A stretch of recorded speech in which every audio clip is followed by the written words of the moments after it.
Você já ouviu falar de síndrome nefrítica e síndrome nefrótica? São duas patologias do sistema urinário e hoje nós vamos ver aqui as suas diferenças.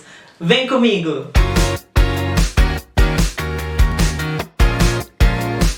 Fala galera, beleza? Eu sou o professor Rodrigo Macedo, biólogo e mestre em biofotônica, e hoje nós vamos desvendar as diferenças entre essas duas síndromes que acometem os rins. Para tanto, nós precisamos entender um pouco sobre o rim. O rim ele é formado por diversos néfrons. Cada néfron é uma estrutura filtrativa dos rins. Sua porção anterior deste néfron nós temos o glomérulo renal. É um conjunto de capilares que são vasos sanguíneos bem pequenos que penetram na cápsula de Bowman para que o sangue seja filtrado. Então tudo aquilo que está em excesso ou que o corpo não precisa mais, a cápsula de Bowman vai filtrar para ser eliminado na urina no fim das contas. Importante ressaltar que o glomérulo ele permite o trânsito permeável. Então o glomérulo ele decide quais vão ser as substâncias que vão ser filtradas ou não. E esse glomérulo ele é permeável a água, íons, aminoácidos e também a glicose. Essa síndrome nefrítica e síndrome nefrótica elas vão causar diversas lesões neste glomérulo renal, gerando uma glomerulonefrite, que é uma inflamação nos glomérulos renais. E essa glomerulonefrite é a terceira maior causa da insuficiência renal crônica. Insuficiência renal crônica é quando os rins param de funcionar ao longo do tempo, vem uma falência renal e a pessoa precisa ficar fazendo sessões de hemodiálise. A glomerulonefrite vai levar uma lesão glomerular que pode ser causada muitas vezes por fatores imunológicos, como por exemplo por antígenos glomerulares que levam um ataque do sistema imune contra o glomérulo, ou então pelo depósito de imunocomplexos que acontece muitas vezes na vasculite e nos lúpus. Pode ser causada também por fatores não imunológicos, como por exemplo diabetes, hipertensão, intoxicação medicamentosa ou até mesmo por toxinas. E também por algumas situações hereditárias, como por exemplo na síndrome de Alpert. A síndrome nefrítica é causada por três motivos. Primeiro, uma nefropatia causada pelo anticorpo IgA, que é diagnosticado através da biópsia renal. Por uma glomerulonefrite rapidamente progressiva, muito observada na vasculite e a nefrite lúpica do lúpus. E também pós-infecção, uma infecção causada pelo Streptococcus pyogenes, uma tonsilite da garganta pode vir a causar lesões renais e também lesões secundárias à cachumba, à rubéola e o sarampo, que são três doenças virais. Essa patologia vai gerar uma inflamação glomerular com oclusão, ou seja, estreitamento do glomérulo renal. Com essa oclusão do glomérulo vai gerar uma queda da taxa de filtração glomerular, tendo uma oligúria, ou seja, uma baixa quantidade na produção de urina. E pelo fato da urina não estar sendo filtrada e da água não estar sendo eliminada,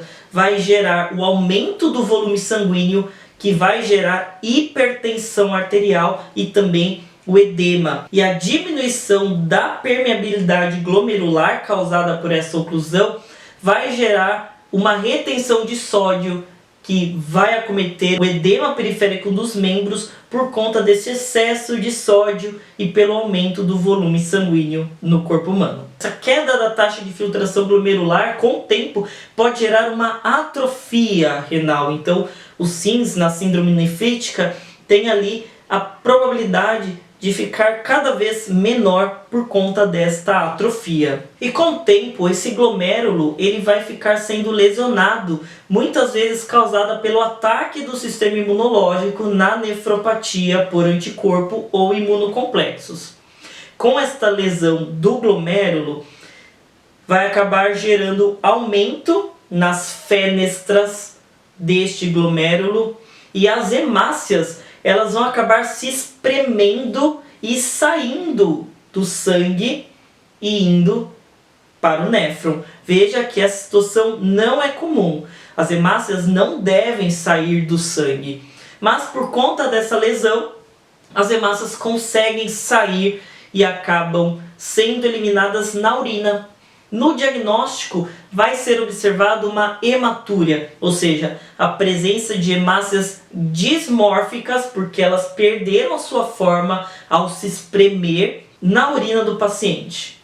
Então, a hematúria com hemácias dismórficas é uma característica patognomônica da síndrome nefrítica. Os principais sintomas observados na síndrome nefrítica são uma resposta inflamatória com hematúria, oligúria, presença de cilindros na urina, edema e hipertensão. Já a síndrome nefrótica, ela geralmente vai ser causada por doenças sistêmicas, por exemplo, a diabetes, o lúpus eritematoso sistêmico, a glomerulosclerose e a glomerulonefrite membranosa. A glomerulosclerose geralmente ela é acometida em pessoas que têm HIV, anemia falciforme ou quando tem hipóxia, ou seja, uma baixa da quantidade de oxigênio nos rins. E na glomerulonefrite membranosa acontece pela perda, destruição dos podócitos. Os podócitos são estruturas que mantêm o glomérulo e a cápsula de Bowman interligados. E com esta perda vai gerar lesões nessa cápsula de Bowman, que vai favorecer a filtração de moléculas maiores que não deveriam ser filtradas, por exemplo, as proteínas. Então, o principal fator diagnóstico é a proteinúria, ou seja, o aumento das proteínas na urina, gerando então uma urina espumosa. Quando a urina está com muita proteína, ela vai liberar bastante espuma. Na fisiopatologia da síndrome nefrótica, a lesão no podócito vai causar uma albuminúria, ou seja, excesso de albumina na urina. Se tem excesso de albumina na urina, e a albumina é muito importante em diversos fatores fisiológicos no organismo, a gente vai observar a perda do transporte de hormônios, de metais e de medicamentos lipossolúveis. A albumina é uma proteína carreadora que possibilita que muitos hormônios que não conseguem transitar pelo sangue sejam carregados até o local específico.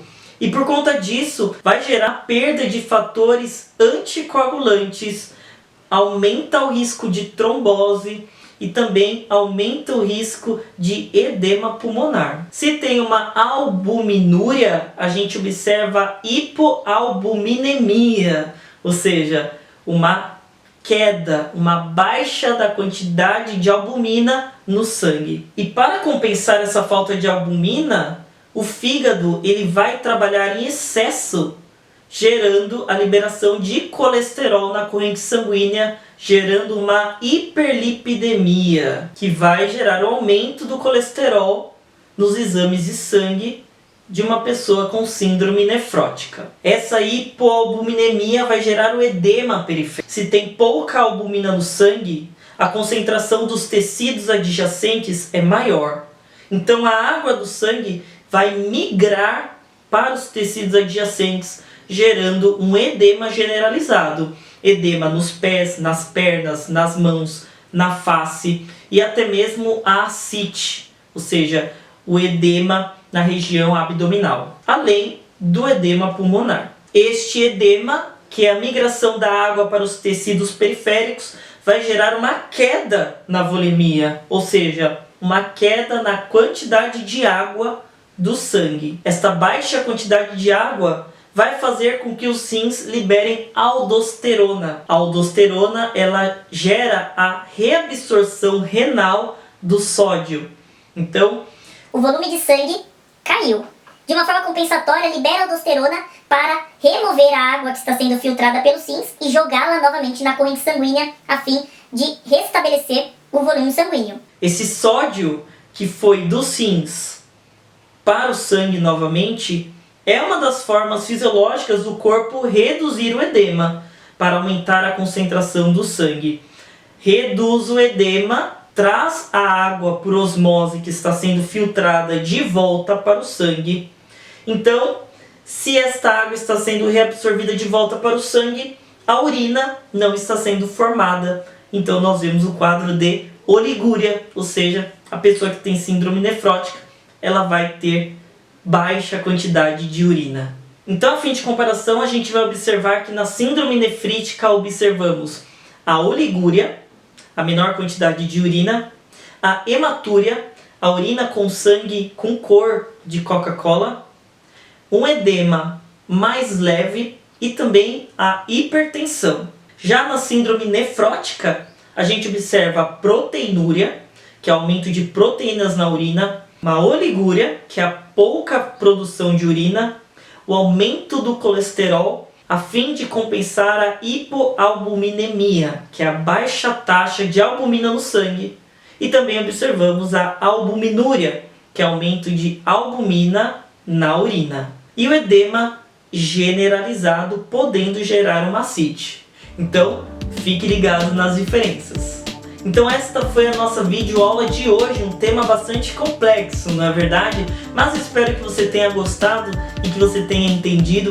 Vamos abrir aqui embaixo nos comentários algum debate sobre essas patologias do sistema urinário. Vou deixar aqui em cima um vídeo que também fala sobre infecções no sistema urinário. Espero que você tenha gostado. Obrigado por ficar conosco até o fim. Não deixe de compartilhar esse vídeo com seus amigos ou com alguém que você conheça que já teve algum problema no sistema urinário.